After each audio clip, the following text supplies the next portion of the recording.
Hello, this is Survival-gyver, and today's book of the week is The Hydroponic Garden Secret: How to Grow More Food Faster All Year Long.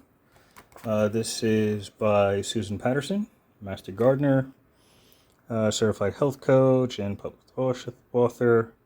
Lives in the mountains of Arizona. A little blurb in the back here.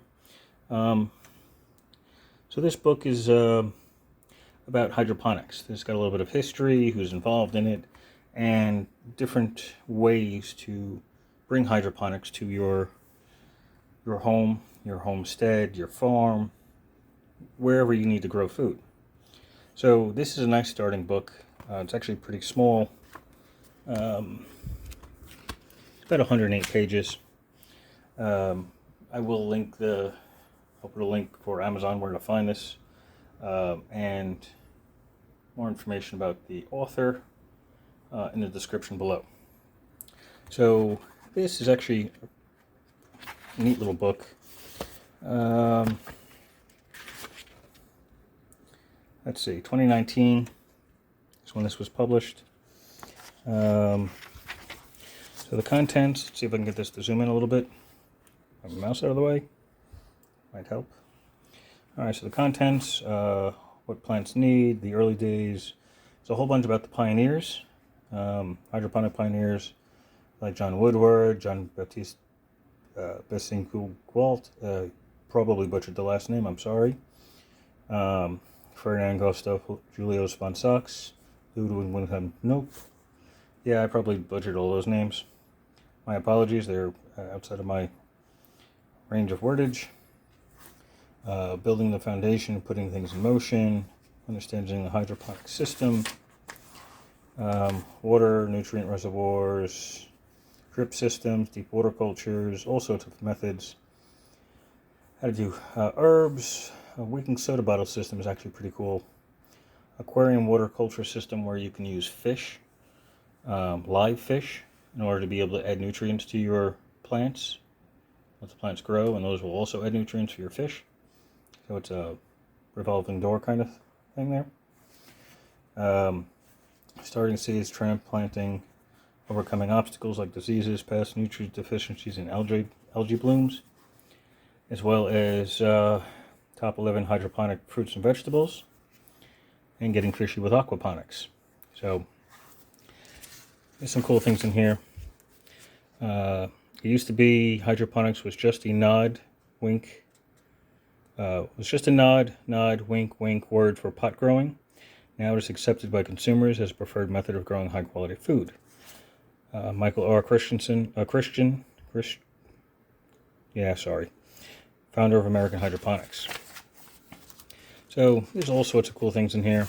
Nice little introduction, how to grow plants without soil, benefits of growing hydroponically, and really good diagrams, even though they're not in color. It still works out really well. Here's all the pioneers that I butchered their names. This guy's from 1840, so way outside of my range anyway. How to grow things hydroponically. There's contributors. Let's see. First home garden hydroponic system, soilless gardening. Came up in the World's Fair 1930s, 1940s. So you have keys of key elements of a hydroponic system. So here's a basic idea of how that works. I recommend things like grow lights, different kinds of grow lights, growing mediums. Whoop! Can't hold this in the phone at the same time.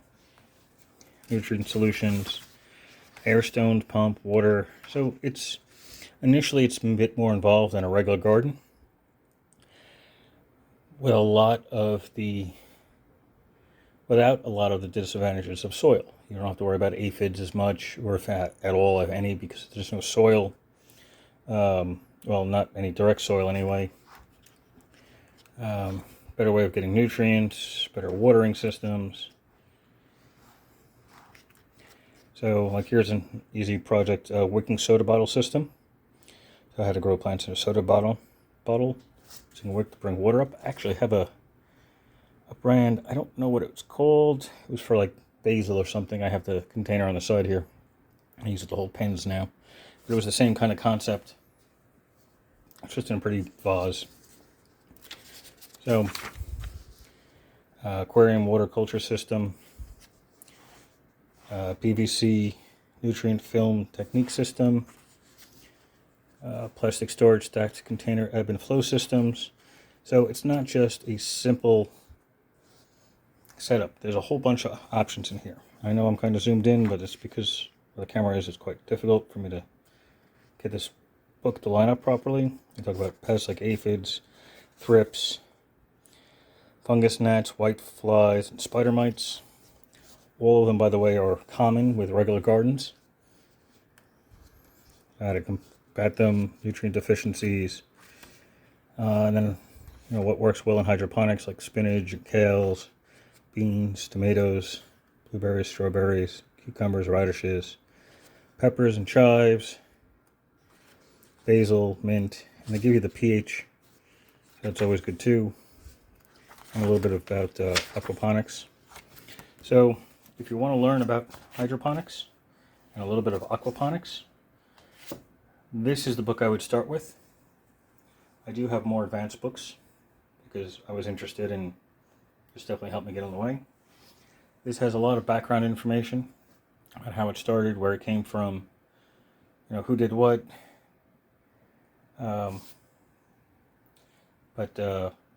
So this is a good starting book, and I do recommend it. I said it's only 100 or so pages long. It's an easy read.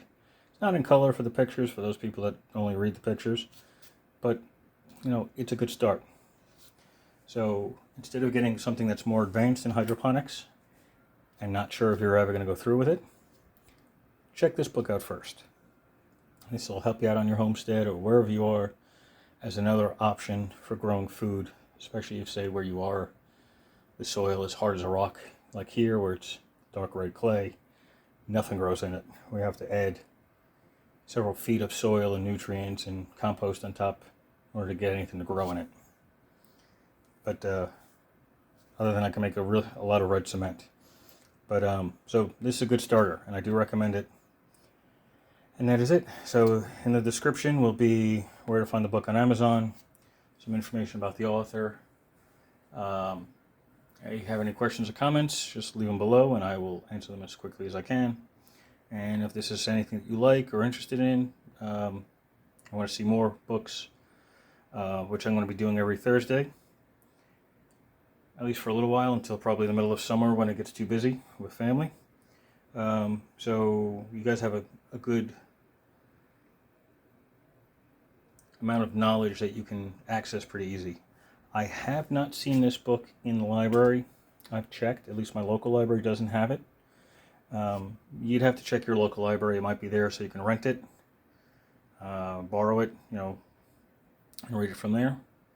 But otherwise it'll be on Amazon if you're interested in it. It's actually relatively cheap. So there it says $29.95.